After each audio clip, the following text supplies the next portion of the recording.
homem começou a fazer arte na caverna. São pinturas e gravuras conhecidas como arte rupestre. Aquilo que ele via, temia ou simplesmente que ele queria, ele pintava, desenhava ou gravava. Uma das hipóteses que levantamos hoje é que ele fazia essa arte para espantar os fantasmas e dominar a natureza. Afinal, é muito mais fácil dominar um animal perigoso num desenho do que na realidade, não é? Hoje, quando não precisamos mais desenhar animais para dominá-los, ainda temos de espantar nossos fantasmas. Fantasmas da solidão, da incompreensão, da rebeldia, da perda, da felicidade, do destino. Fantasmas da matemática.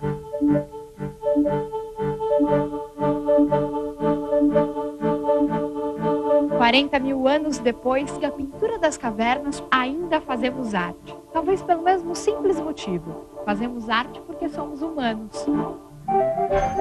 Talvez a matemática esteja na origem de não só da arte, mas de muitas outras coisas, né? Possivelmente estará.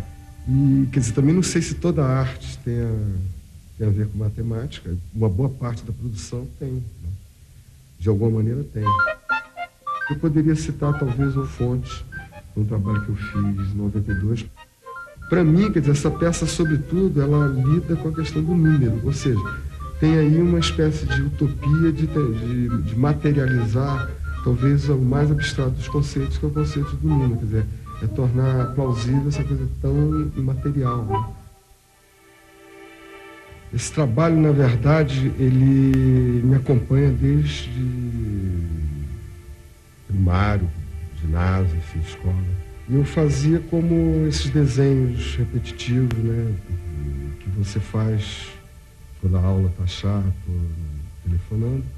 Até que em 76, em Petrópolis, eu estava morando em Petrópolis, eu resolvi fazer isso no espaço. Quer dizer, peguei arame, em vez de desenhar, peguei um pedaço de arame e fui repetindo esse procedimento. E, quer dizer, depois de um certo tempo, eu verifiquei que essa era uma estrutura que, ao mesmo tempo que crescia no plano, ela crescia no espaço também. De fato, eu só fui achar alguma coisa diretamente ligada à ideia desse trabalho anos mais tarde, em 90, 91, me caiu na mão um livro do Feigenbaum, esse físico americano. Ele veio chegar a um conceito que hoje é reconhecido, que é o chamado coeficiente de universalidade.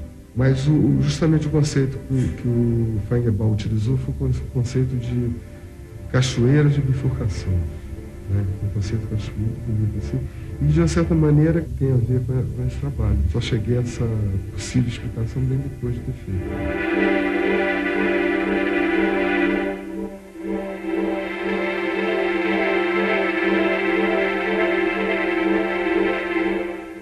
Cildo Meirelles é um artista de hoje. Suas obras fazem parte do nosso universo. Seriam impensáveis, por exemplo, no século XIX. Porque se pensava de outra maneira. Mas talvez a gente possa perguntar, o que liga a pintura das cavernas com a arte de Cildo Meirelles? Essa imagem, o bisão estripado que ataca um homem com cabeça de ave, foi feita na caverna de Lascaux e tem mais de 20 mil anos. É o testemunho de um homem que deixou registrado uma caçada. Vamos começar por ela. Veremos agora um painel com centenas de pinturas produzidas até os nossos dias.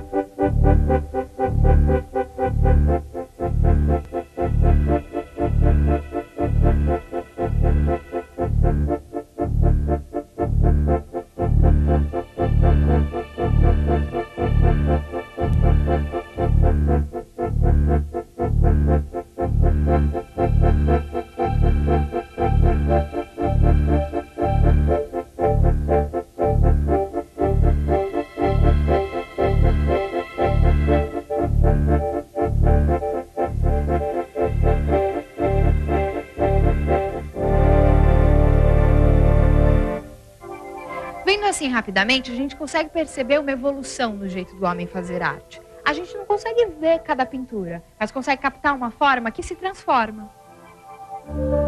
A partir da arte do homem pré-histórico, vamos até o ano 500.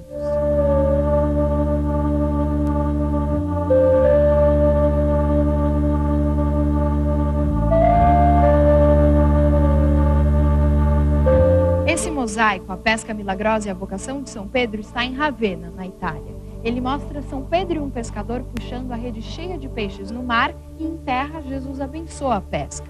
Como na pintura da caverna, este é também um momento mágico, mas a maneira de representar é muito diferente. As formas são mais trabalhadas, há uma maior riqueza de detalhes. Quem elaborou esse mosaico não buscava a representação fiel da natureza, como é vista pelos nossos olhos. Ele pretendia manter vivo na memória das pessoas que fossem a essa igreja em Ravenna um episódio sagrado da história de Jesus Cristo. É importante lembrar que nessa época, 520 depois de Cristo, pouquíssimas pessoas sabiam ler e escrever. As imagens em toda a Idade Média foram a maneira mais eficiente que a igreja encontrou para transmitir seus ensinamentos.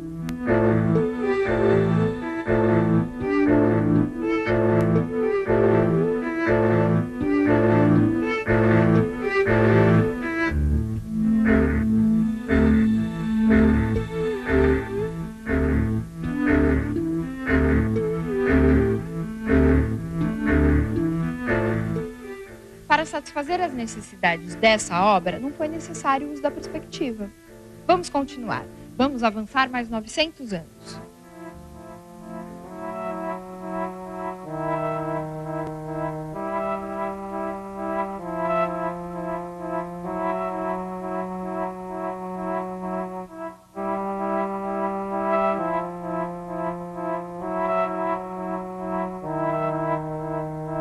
Neste quadro Milagre da Hóstia, pintado pelo italiano Paolo Cello em 1468, temos a clara intenção de representar a cena de maneira realista. Observem esse chão. O artista pintou o chão da maneira exata como ele via. O xadrez com quadrados que diminuem de tamanho faz com que imaginemos o tamanho da loja. As linhas perpendiculares das paredes formam um conjunto coerente. É tão coerente que eu posso caminhar sobre ele. Eu posso vir aqui para o fundo. Posso caminhar para o lado. Ou posso ficar atrás desse balcão ao lado desta simpática e jovem senhora. A época de Paolo Cello ficou conhecida como Renascimento e teve vários gênios, como Leonardo da Vinci e Michelangelo. Foi a época dos grandes descobrimentos. As naus portuguesas e espanholas mostraram que o mundo não era plano. O mundo físico havia mudado e a nossa consciência também. Se o espaço no mosaico de Ravenna era limitado, no Renascimento ele se tornou infinito.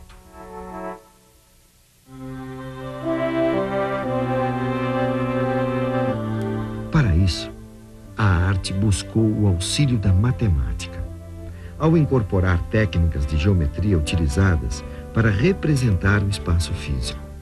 Estas técnicas usavam instrumentos de precisão como estes, desenvolvidos cientificamente para o registro fiel da realidade.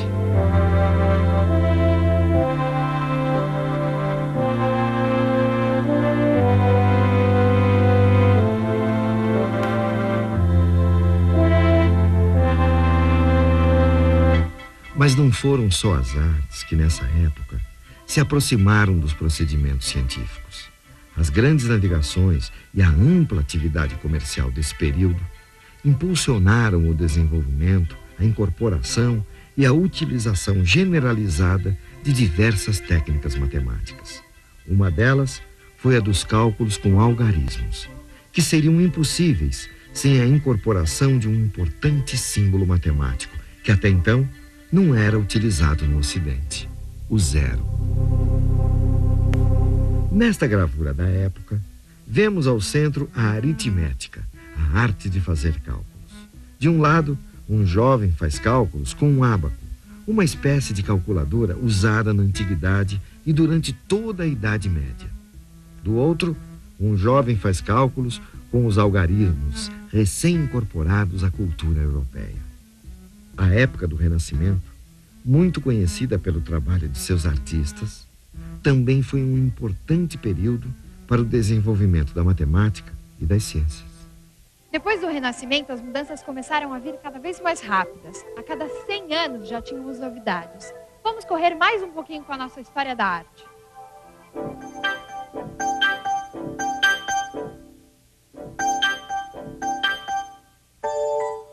Esse é o quadro As Meninas, de 1656, do pintor espanhol Diego Velázquez. O espaço representado aqui ainda é o mesmo do Renascimento, o espaço tridimensional. Mas temos um jogo de olhares onde o pintor tanto pode ser alguém para quem as pessoas pintadas olham, quanto pode ser aquele senhor, com um pincel na mão. E se for assim, para quem todos eles olham? Para mim? Para você? Se todos nós estamos olhando para você, talvez o pintor, quer dizer, o artista, seja você. E se você é o artista, quem pintou esta obra?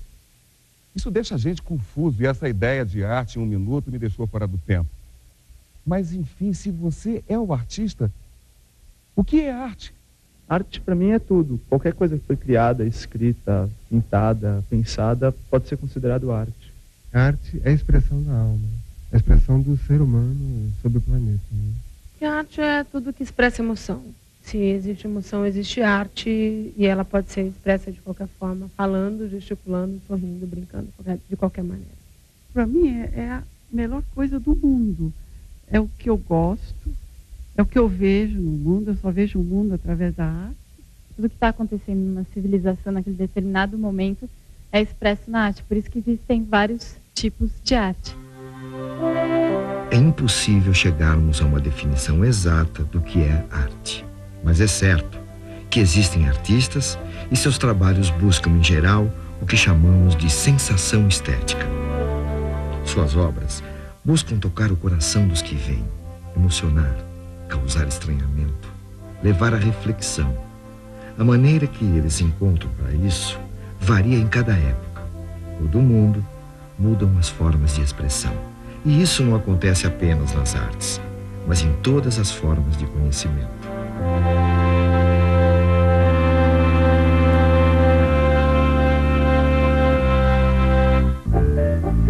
Partindo novamente do Homem das Cavernas, vamos agora até aos nossos dias.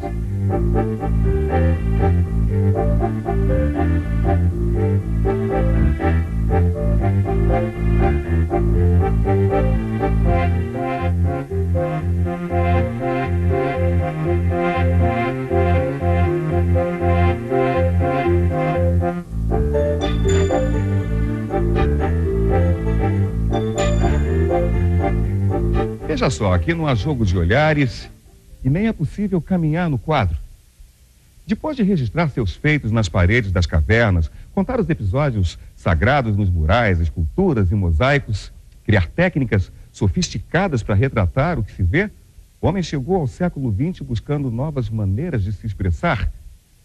A essa altura, já está claro que a arte está em constante movimento. Mas e a matemática? Será que a matemática também muda com o passar dos anos? Vejamos, algumas aves e insetos possuem o que chamamos de senso numérico. Dentre os mamíferos, somente os homens também o possuem. É isto que lhes permite olhar uma coleção e dizer instantaneamente: são 3 filhotes, 2 árvores, 3 pedras ou 4 cavalos. O senso numérico lhes permite apenas isso, precisar pequenas quantidades. Se as aves utilizam o senso numérico apenas para reconhecer, por exemplo, se um de seus filhotes desapareceu do ninho, o homem foi além. Desenvolveu um atributo bem mais eficaz: a contagem.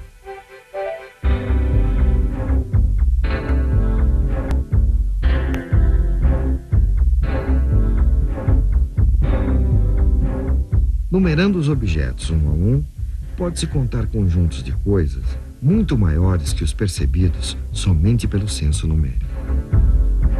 Suponha que numa sala existam 5 cadeiras. Se alguém perguntar quantas cadeiras há na sala, não será necessário gastar muito para responder. Basta levantarmos os 5 dedos de uma mão e se estará dessa forma, associando um a um os elementos de uma coleção padrão. À mão, há a coleção de cadeiras da sala. Porém, se quisermos contar a mesma coleção de cadeiras, pode-se erguer ou abaixar os dedos em sucessão e pronto. O homem aprendeu a contar. Mas e os cálculos? Será que quem sabe contar sabe calcular? Você sabia que na época em que já se utilizava a perspectiva na pintura, a maioria das pessoas não sabia fazer cálculos? Não sabia mesmo. Sabiam contar. Agora, fazer cálculos de adição, de subtração, era uma tarefa muito dura com os símbolos que eles usavam. Podemos observar essa dificuldade quando tentamos fazer cálculos com algarismos romanos, por exemplo. Veja só, hoje em dia ensinamos as crianças a somar, subtrair, dividir e multiplicar com a maior naturalidade. Há 400 anos atrás, a maioria dos homens que necessitavam fazer operações matemáticas, mesmo as mais elementares, recorriam aos ábacos. Alguns ábacos eram feitos com sulcos na areia. Mais tarde, se tornaram tábuas de madeira, divididas em colunas ou pequenas varetas, com pedrinhas furadas. Se quisermos somar 234 com 183, podemos utilizar o ábaco da seguinte forma: 4 unidades, 3 dezenas e 2 centenas. Ou seja, colocamos o 4 na primeira coluna, 3 na segunda e 2 na terceira. Agora, adicionando 3 unidades, 8 dezenas e 1 centena ao nosso ábaco, qual o resultado? Primeiro, colocamos o 3 na primeira coluna, o 8 na segunda e o 1 na terceira. E contamos quantas pedrinhas temos em cada coluna. Na primeira coluna, temos 7 pedrinhas. Na segunda, 11 pedrinhas. Na terceira, 3 pedrinhas. É fácil perceber que 10 pedrinhas numa coluna equivalem a 1 pedrinha na coluna mais à esquerda. É o popular vai 1 que as crianças aprendem nas escolas. Temos, então, o resultado da nossa soma feita no ábaco. 7 na primeira coluna, 1 na segunda e 4 na terceira. 417.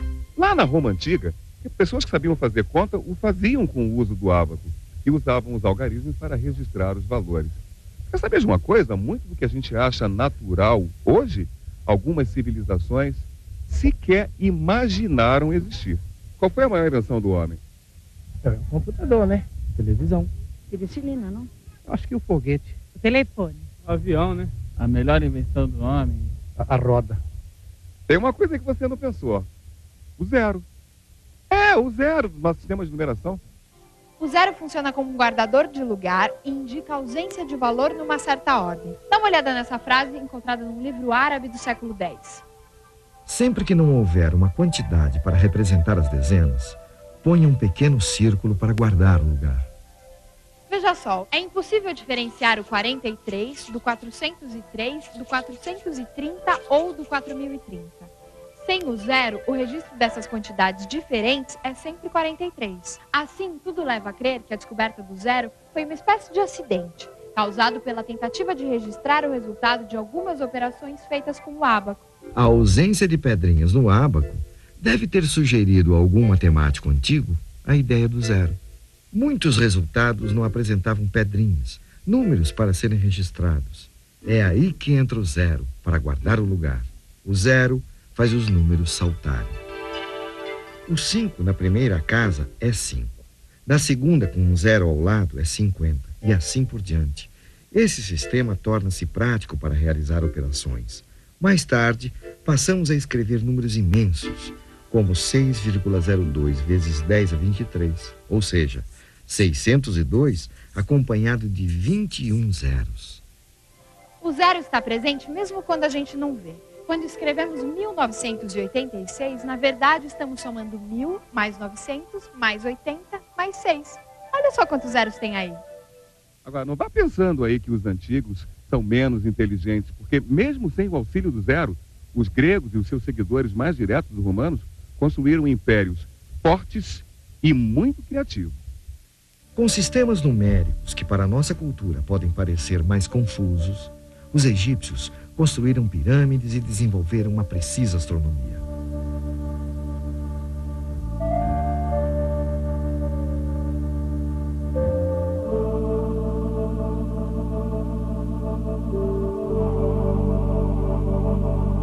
Da mesma forma, as civilizações pré-colombianas exibiram uma extraordinária cultura, foram grandes construtores e notáveis calculistas.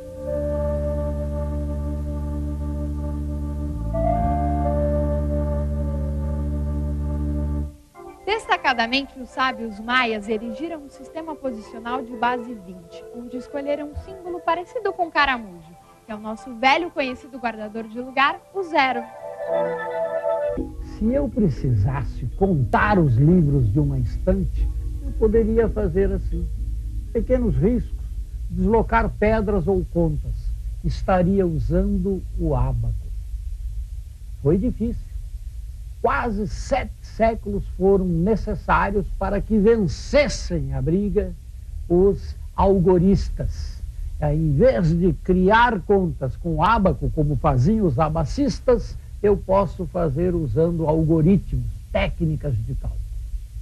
Isso deu ao homem uma liberdade extraordinária. Aquilo que era difícil para os adultos instruídos, hoje é papel de uma criança nos primeiros anos escolares. Foi muito importante. Cresceram as ideias nas artes e na matemática. O homem ficou livre para operar melhor.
Mirada.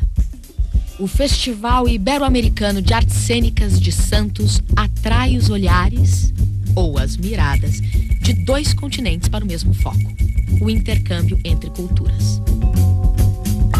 As artes inspiram a construção da cultura em diferentes países.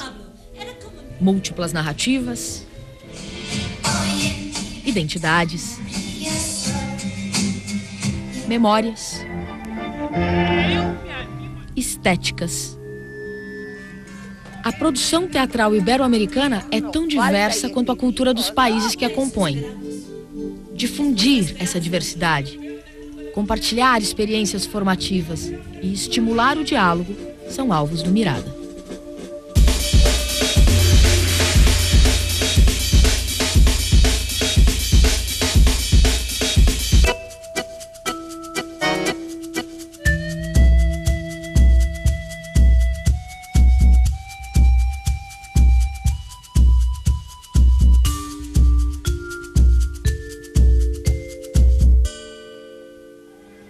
Companhias teatrais de cada nação apresentam seus espetáculos e propostas estéticas. acena a pluralidade de formas e a influência de diversas linguagens. Monólogos, música e dança, artes visuais, Dostoiévski, Lima Barreto, Homero, Cervantes, Tchekhov, Ibsen e novíssimos dramaturgos. Como país homenageado, a Argentina apresenta um recorte de sua atual produção nas obras de realizadores experientes e jovens criadores. Me lo inventaron en París. Ay, ¿cuánto tiempo vivió allí? Na programação brasileira, um panorama das artes cênicas do país. Pesquisas imersivas de linguagem, adaptações literárias, trabalhos construídos coletivamente. E ouve como ela desliza sobre o seu pescoço. Durante o Mirada, atividades formativas estimulam a troca de experiências entre artistas, produtores, críticos e pesquisadores. Diálogos que potencializam a criação de futuros projetos em rede. Nos espaços públicos da cidade, uma programação especial que abrange a pluralidade de pesquisas em diferentes regiões do Brasil. Assim, durante 10 dias, a cidade de Santos se transformará num ponto de encontro da atual produção teatral ibero-americana. A cidade abriga o maior porto da América Latina e, em sua história, acolheu grandes grupos de imigrantes, representando a integração entre culturas. O porto é em nosso imaginário comum, lugar de onde se mira o horizonte. Ponto de partida e de chegada. Símbolo de intercâmbio. Diversos locais da cidade de Santos e ambientes do Sesc sediarão o Mirada. Casas de espetáculo tradicionais do centro histórico, espaços alternativos, praças e ruas. A realização do Mirada foi inspirada nas comemorações do bicentenário de independência dos países latino-americanos. As artes cênicas são particularmente férteis para a celebração, pois propiciam o ritual do encontro. Alvo principal deste primeiro Mirada, Festival Ibero-Americano de Artes Cênicas de Santos. Seja bem-vindo.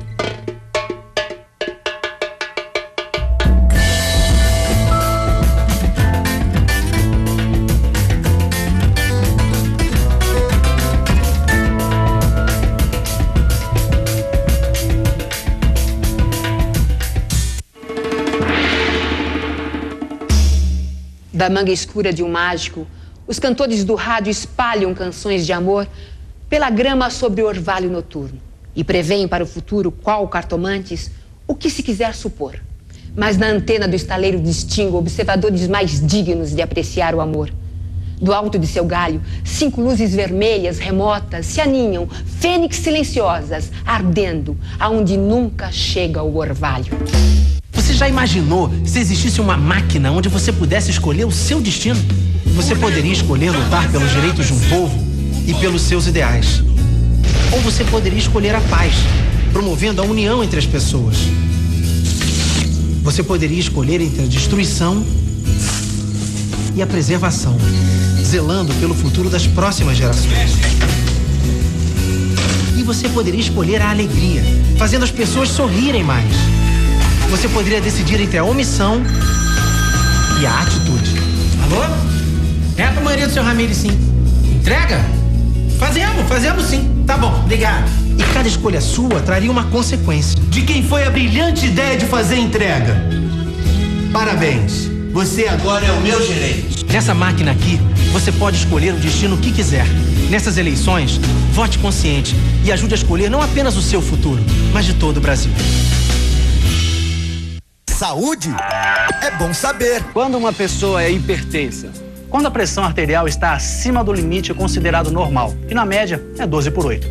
A hipertensão ou pressão alta tem sintomas? No começo não tem sintomas. Por isso, é importante medir a pressão sempre. Se você tiver dor de cabeça, sangramento pelo nariz, tonturas, cansaço, procurem uma unidade de saúde. Para ter saúde é preciso se cuidar e se prevenir. Ministério da Saúde. Brasil, um país de todos.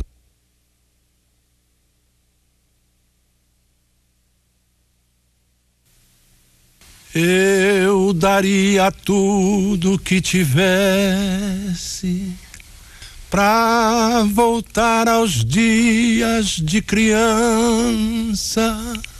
Eu não sei pra que a gente cresce, se não sai da gente esta lembrança. Aos domingos missa na matriz da cidadezinha onde eu nasci. Ai, meu Deus, eu era tão feliz no meu pequenino Miraí.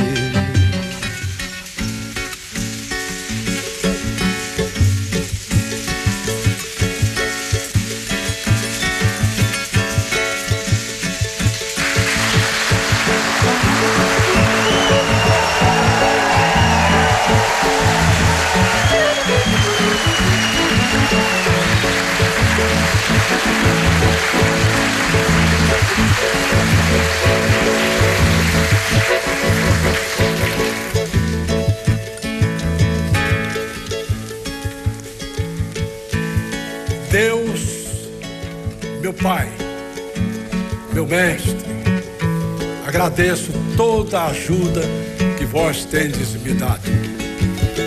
Sei perfeitamente que os vossos anjos estão sempre iluminando os caminhos por onde eu tenho que caminhar.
À medida que as pessoas se vão descontraindo e sentindo, isto é um processo lento, penso eu, sentindo que podem estar à vontade, vão se expressando cada vez melhor e cada vez mais corretamente.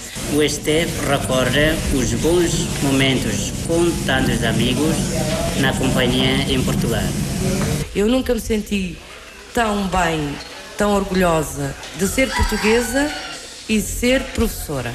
E para mim é uma honra que devo aos timorenses, ao contribuir, participando ainda que ligeiramente ao nascimento de uma nação outra nação que vai falar português. Os primeiros formandos receberam seus diplomas numa grande festa para os padrões atuais do Timor-Leste. Xanana Guzmão fez o discurso principal falando português. Não basta ter um Estado para dizermos que somos também um povo igual aos outros povos, mas é necessário que o povo timorense cuide da sua personalidade, da sua identidade, para se colocar no mundo como um povo igual a outros povos, mas diferente também. Nós adotamos a língua portuguesa mais porque foi a presença portuguesa, a sua cultura, a religião, que nos tornou diferentes aqui nesta grande região. Você compreende, metade de uma ilha com um enclave noutra metade, dentro de um arquipélago de 13.000 ilhas. Colocarmos-nos com direito à autodeterminação e independência, quando partes da Indonésia maiores que nós têm que aceitar ser indonésios, ser uma província da Indonésia. O debate atual gira em torno do português, não é? Dessa decisão difícil que os timorenses vão ter que tomar, a saber se o português deve ou não se tornar a língua oficial em Timor. Eu acho que, em grande medida, esse debate é artificial. A língua nacional falada por 85% a 90% dos timorenses é o tetum. A língua que a nova geração fala, porque cresceu e estudou sob a administração indonésia, é o bahasa indonésio, o malaio. A língua do passado e talvez do futuro seja o português. E a língua franca universal é o inglês. Então eu acredito que nós vamos assistir aqui a um fenômeno único, que é o desenvolvimento de um país poliglota. O futuro mesmo está sendo desenhado longe dos gabinetes. Você não era professor antes, começou agora? Antes não sou professor, agora é que ser professor. E você está ensinando o que para essas crianças? Já ensinamos matemática, gramática e aritmética com vocabulário. Quanto vocês ganham para ensinar? Ensinar ganhamos dinheiro aqui, 300. Quanto? 300 mil por mês. 300 mil rupias? Rupias. E o que mais? Arroz, 50 quilos, nesta escola. Eles não têm salas de aula, carteiras, material didático ou formação profissional, mas procuram ensinar seus alunos. Das dezenas é o? 5! Qual é o algarismo da unidade? 6! Aqui tem quantos algarismos? 3! 3? 3 algarismos.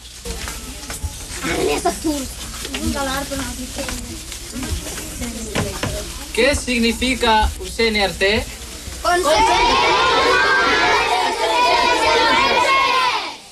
Mais uma vez.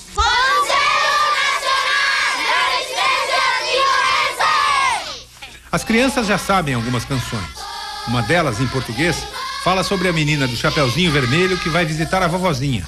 O lobo mau, que na versão brasileira está sempre por perto, desapareceu da canção. No Timor, as crianças não precisam de lobos para encarnar a maldade.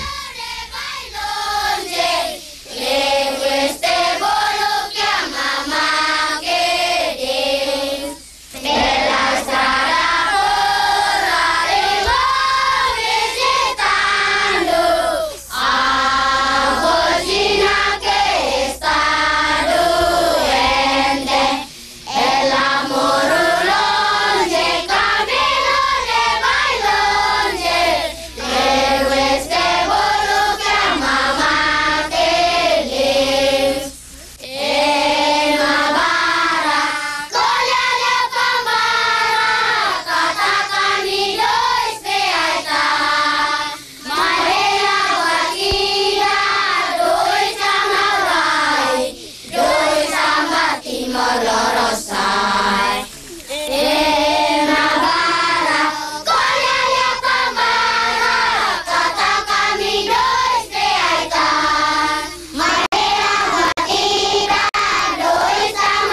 para 0800 605 2020 e ajude não apenas uma, mas milhares de crianças. Descubra o bem que pode fazer. Você e Unicef.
No Timor-Leste, o futuro tem muitos nomes. O senhor acha que o Timor vai melhorar?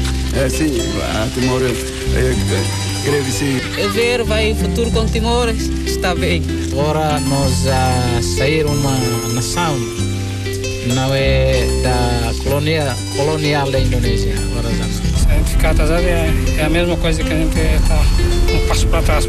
Tem que dar um passo para frente. Estamos, assim, normalmente feliz porque já saímos do perigo. O futuro de Timor há de ser melhor, porque estamos a caminhar para a independência. Temos total confiança de que o futuro será risonho. Um sonho difícil de realizar. A volta de mais de 130 mil pessoas que vivem fora do país. O retorno nem sempre é fácil. Quanto tempo são? 27 anos. 27 anos? É a senhora? Parabéns, hein? A mulher do vice-presidente da Fretilin, partido de Xanana Gusmão, está pondo os pés em Dili pela primeira vez depois de 24 anos. E o que a senhora espera encontrar aqui no Timor? Tudo de bom. Qual é o maior problema do Timor hoje? O maior problema do Timor hoje, há tantos problemas juntos que eu diria que a única questão que se deve conseguir é trazer todos os quadros que temos ainda bastantes no exterior para poder contribuir para o desenvolvimento deste país, para a reconstrução e desenvolvimento. Tem sido difícil porque as condições terão que ser criadas, condições mínimas de alojamento de casas, e é isso que estamos a fazer. Todos os dias, alguns refugiados juntam suas coisas e voltam para casa, quando sobrou uma casa. É o caso de Clementino Maia, 41 anos, 9 filhos. Eu saí do meu país porque naquele tempo a situação não permite para nós estar lá. Você viu muita violência? Naquele tempo eu vi muita violência. Outros continuam no exílio, entre eles os que formaram as milícias pró-indonésia. Quem viveu o horror não vê com bons olhos o retorno dessa gente. Cedo ou tarde há de haver justiça para estes lugares. Os que mesmo propriamente ditos culpados vão ser castigados conforme a lei manda. Humanamente falando é difícil, mas nós como cristãos tudo é possível. Exige sobretudo da parte das pessoas da pró-autonomia ou pró-integração na Indonésia, não é? Se quiserem regressar, pede-se a eles uma coisa muito simples, não é? Que reconheçam que a tese da autonomia e da integração está uma causa perdida. Neste momento o coração das pessoas ainda está a sangrar, o coração ainda está ferido. E eu para estes aconselhava a que ficassem, a que aguardassem pelo menos até o aparecimento de o estabelecimento de um sistema legal ou de um sistema judicial para a sociedade. Já foi aprovado um regulamento que prevê punição para crimes contra a humanidade cometidos de janeiro a outubro de 1999. Um período curto demais para Xanana Gusmão. Será que nós vamos condenar pessoas timorenses que cometeram, sim, crimes de 1 de janeiro de 99 a 25 de outubro do mesmo ano. E não há, né? E continua a existir impunidade para aqueles generais todos que subiram de postos, porque violaram pessoas, mataram pessoas, executaram pessoas. É difícil encontrar o espaço de cada um. Os guerrilheiros das Forças Armadas de Libertação Nacional do Timor-Leste, as Falintil, braço armado da Fretilin, vivem um compasso de espera. Estamos à espera que uma instituição independente da Inglaterra, chamada King's College, virá no próximo mês para fazer um levantamento sobre as nossas necessidades em defesa aqui em Timor. Depois, naturalmente, em agosto, apresentará o relatório e, mediante o relatório, é que as Nações Unidas decidirá sobre o melhor. O problema das Falintil é complicado. Alguns, os mais velhos, os antigos veteranos, os velhos veteranos, como são chamados, deveriam ser aposentados com toda a dignidade que eles merecem. Outros, os novatos, aqueles que foram recrutados ou se juntaram à luta apenas em 1999, deveriam, a meu ver, ser desmobilizados e reciclados na vida civil. E os jovens guerrilheiros com mais experiência, os chamados jovens veteranos, é que deveriam ser reciclados numa nova força de segurança timorense. E é isso que estamos atualmente negociando. Até a definição, eles estão na parte alta da ilha, junto das montanhas, onde resistiram durante 24 anos. Nesse período, o grupo de vocês sofreu derrotas muito grandes, né? Sim, isso nós sofremos derrotas grandes. Quer dizer, a perca do pessoal de material das Falintil foi a partir de 86, quando a Indonésia começou a aplicar a tática de contra-guerrilha. E nesse período todo, vocês imaginavam que a luta terminasse da maneira que terminou? Quer dizer, porque é uma situação única, talvez na história, de uma luta militar que não se ganha no campo de batalha, mas que a população dá a vitória. Sim. E em seguida o exército que está se retirando destrói completamente o país, né? Sim, quer dizer, nós, todo mundo sabe que nós somos